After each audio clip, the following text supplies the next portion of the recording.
Existem muitas técnicas relacionadas à educação felina, desde você bater palmas, fazer um barulho, ou até mesmo a mais popular de todas, né, que é o uso do borrifador. Será que é realmente funcional? Nesse vídeo eu vou te trazer a verdade, sem nenhuma mentira. Eu realmente vou apresentar a verdade para você sobre o uso dessa técnica. Será que realmente educa? Boas-vindas ao Catiofeli. Eu sou Passos, estudo comportamento felino e vou te explicar tudo isso logo após a vinheta. Vem comigo!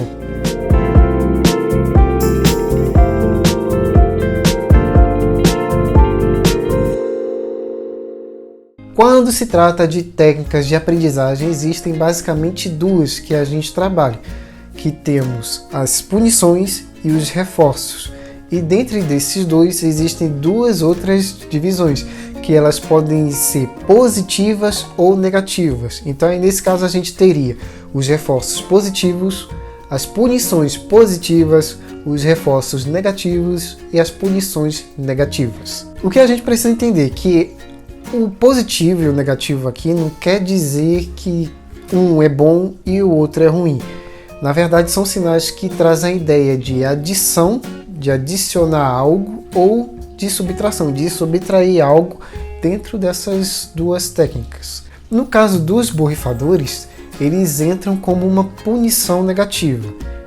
É uma punição porque a gente está punindo um comportamento, e é positiva porque a gente está acrescentando algo para punir. Nesse caso, o acréscimo é nada mais do que o borrifador. A gente está acrescentando um objeto no meio dessa ação.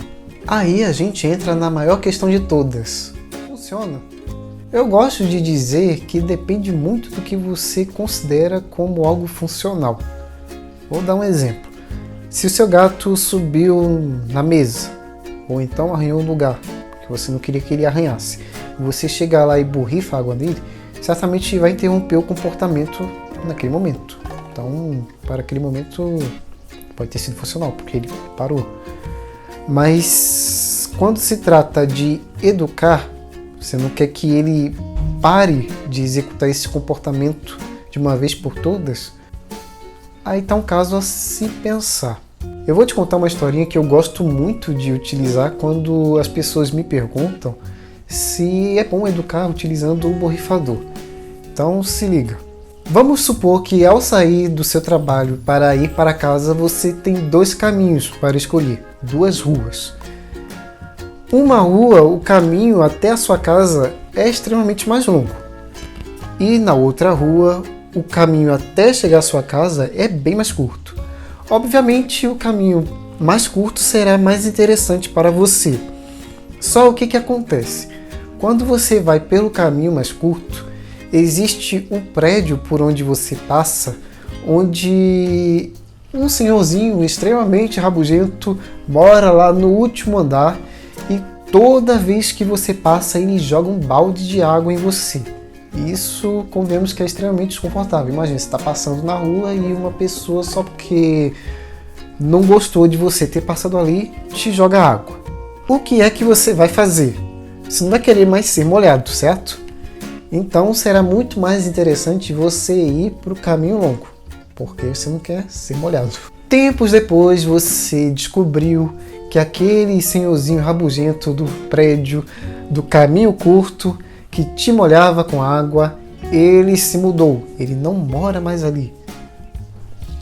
O que é que você vai fazer, sabendo que ele não mora mais ali? Você vai voltar para casa utilizando justamente o caminho mais curto, porque você tem certeza que não será molhado.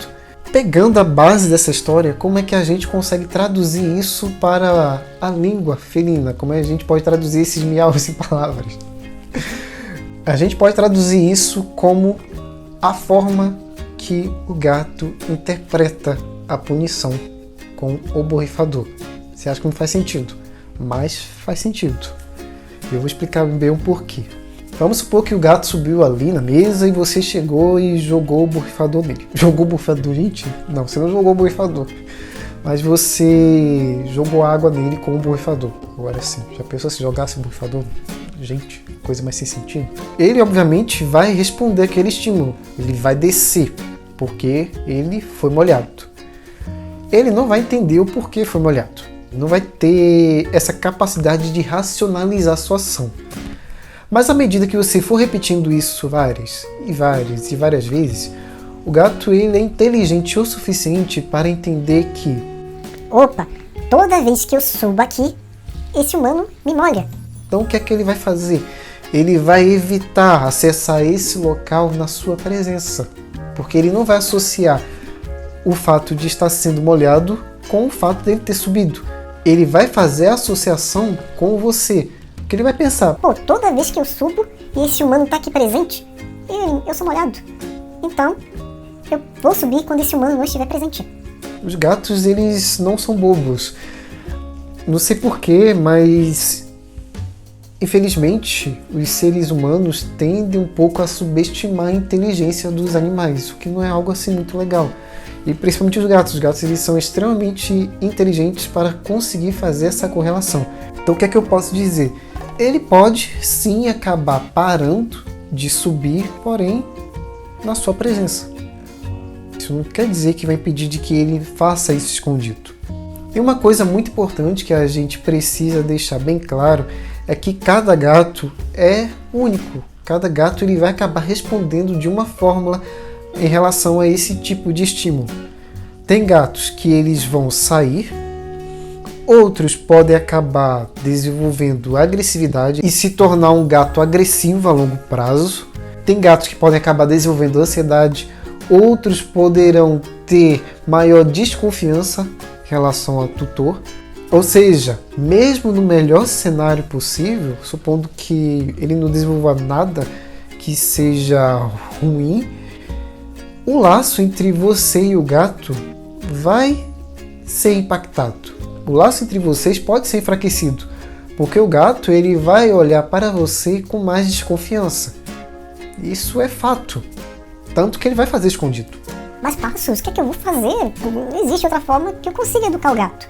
E o que eu posso dizer é que realmente a melhor forma de você conseguir educar um gato é utilizando o reforço positivo. Existem muitos estudos que comprovam que o uso de reforços positivos são muito mais eficazes para educar o gato. E isso eu mesmo observo muito na prática.